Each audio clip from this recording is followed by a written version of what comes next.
Hey everybody, wanted to get together for just a little bit and talk about academic vocabulary.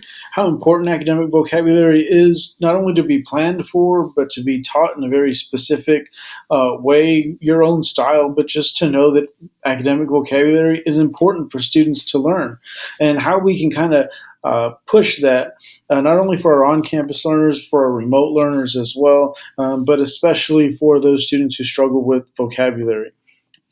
Now, let's consider this infographic for just a moment. While it doesn't talk about vocabulary specifically, it does talk about reading and exposure to words. So we know that it's important for students to be exposed to words so that way they can achieve, not only in school, but really so they can achieve in life. And we'll kind of go into that a little bit towards the end of this video. Most of the time when you've talked about academic language or academic vocabulary or any sort of language learning workshop, you've probably seen Jim Cummins' model for Bix and Calc. Very important model for us. It's that idea that there's certain vocabulary that is basic, everyday kind of vocabulary, and then there's very content-specific cognitive language that we've got to explicitly teach. Now, we're not going to go terribly in depth into this iceberg model for Bix and Calc. However, I want us to kind of think on a more foundational level for what tiered vocabulary would be. Now, this is just vocabulary in levels. It's to say that there's vocabulary that we use on a day-to-day basis, things like word for desk and phone and lamp. Right? And not to get too philosophical, but we use those words on a day-to-day basis, and no matter what situation we're in, we're going to be able to communicate what we're wanting to say with those items fairly easily. However, if you talk about things like guided reading or inferencing, you almost explicitly have to be with other teacher friends for them to understand in context what you're talking about. Now, it's about here in most workshops that you'd probably find out about some obscure word like an aglet. What's an aglet, you ask? Well, it's that plastic piece on the end of your shoelaces. Why would that be in language learning or vocabulary type of training? Well, because it shows the importance of knowing what certain things are, knowing the vocabulary so that you can specifically get across the point that you're trying to make. But we're not going to talk about an aglet here. Instead, let's start off with a little story time. Let's pretend that you are going up 35, minding your business, singing along to the radio, and all of a sudden there's a hissing sound coming from your car. Smoke starts coming in. You pull on over because you're a responsible adult. And what do you see when you pop the hood?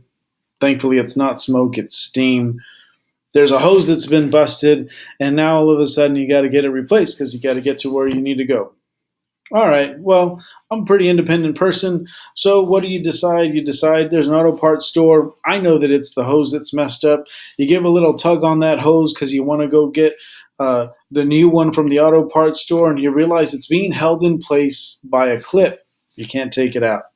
That's all right. I know what hose I need. Going over to the auto parts store, talk to the person behind the counter. They get my hose. They're going to say, hey, by the way, you're going to need these pliers. Why would I need pliers? Well, these aren't just any pliers. These are spring clip pliers. And they're going to help you get that old hose off so you can get the new one on. You think, well, I don't want spring clip pliers. Person behind the counter says, no, you need them. You'll be back in a few minutes, I promise. So you think, well, okay, I'll buy these spring clip pliers to go take off this clip. However, you walk back to your car and you realize that those spring clip pliers are not going to help with this clip. Why? Because it's not just any old clip, it's a Jubilee clip. And a Jubilee clip cannot be taken off with spring clip pliers. This Jubilee clip has to be taken off with a screwdriver, as you can kind of tell right up there. Because these spring clip pliers can only help with spring clips. All right, we're going to stop our story right there. There's 3 words that I wanted you to come out of that story with, and I'm sure you guessed them. It was Jubilee clip, spring clip pliers, and spring clip. Notice I repeated those words over and over. I made sure that they stuck out to you. Now, first of all, I used a story that hopefully connected to some sort of background knowledge that you have. You know what it is to drive in a car. Maybe you know what it is to experience a busted hose. Maybe you don't, but I made sure to put a visual in there so that you can kind of see what that would look like. I didn't put the picture of a hose, which might be a little bit problematic for some students. However, that's not the word that I wanted you to come out with. I also didn't focus on the hissing sound that was coming out because we're not talking about the hissing sound in this sense. I only wanted you to come out with this academic vocabulary. I repeated I repeated Jubilee clip, spring clip pliers, and then a spring clip. Now, please notice that not only did I repeat those words, but I started with a base because I didn't introduce this as a Jubilee clip. I introduced it as just a clip. I introduced this as just pliers. Then I went back and I built on that and gave you more specific understanding of a Jubilee clip and spring clip pliers for the spring clips. Why would I do that? Was to give you a scaffold, right? If you didn't have that base of knowledge, then hopefully somewhere in there I created that base of knowledge either with the visuals, by repeating the words, or by building on words that I was saying through the story. Now, yes, that took some planning, but in reality, and I found this by chance to be honest with you, language is the scaffold of the mind.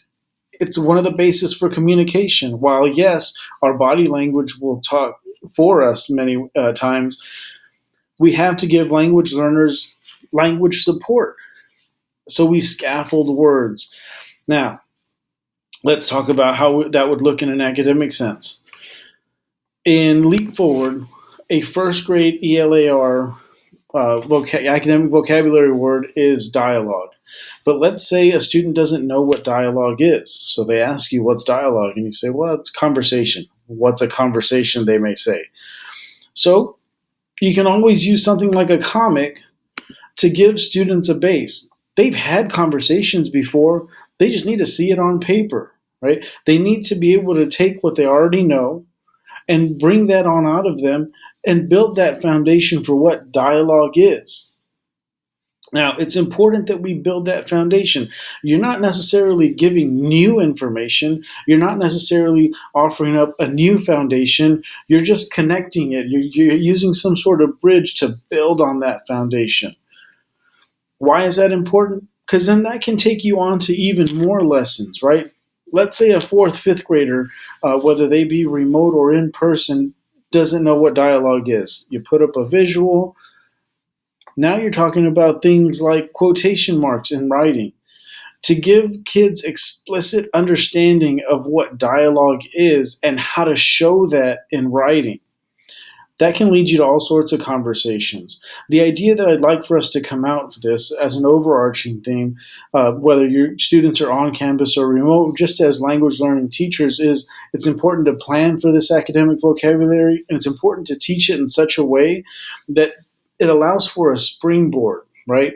Students can have a base, you connect to that base, and now you're just adding pieces to that base to create a beautiful house, right? Or a beautiful bridge between what they already know and what you're trying to teach them. Now, there's lots of different ways that you can teach academic vocabulary, whether it be for remote or on-campus learners. Certainly, there are handouts and or PowerPoint presentations that you can use, like the Frayer model. What's the word that we're looking for, right? Kids can kind of do a sort on examples and non-examples or connect definitions. Of course, again, visuals are always important. What are some defining characteristics, etc.? And the Frayer model has certainly been manipulated for quite some time, so there's lots of that you can find online. You can also use, and one of my favorite things to use are thinking maps. Thinking maps are great, and again, they can be used online through like even a Padlet or Nearpod or any sort of Jamboard, any sort of interactive software. Or you can use them in class through an anchor chart, right? Use circle maps to try and help Yeah, with examples and non-examples, you try and help visualize examples and non-examples. Double bubble map or bubble maps are great to talk about multi-meaning words, and it's just to give kids that visual, right? Help them see what they're thinking. All right. So these are some of the things that we talked about today: setting a foundation for different levels of vocabulary, scaffolding that vocabulary, and being explicit in some of that higher level teaching that you may need to have.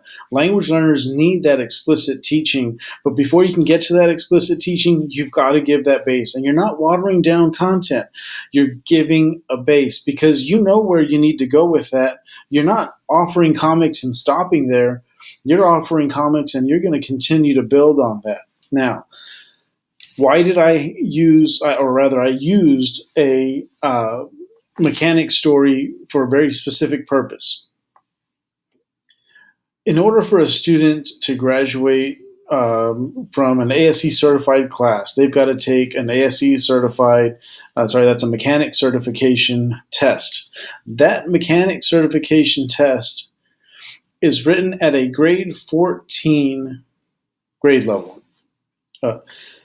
That's a sophomore in high school, right? Students need to be able to know specific vocabulary. And if they don't know specific vocabulary, they need to know how to think through that vocabulary so they can pull out that knowledge and pull out that understanding. So, why is academic vocabulary so important? Because it helps students not only gain knowledge, it helps them learn how to learn new knowledge, right? It helps their thinking process. So, please be explicit in your planning for academic vocabulary. Again, don't choose a ton, choose a few, quality over quantity. I hope this helps. You guys have a great one.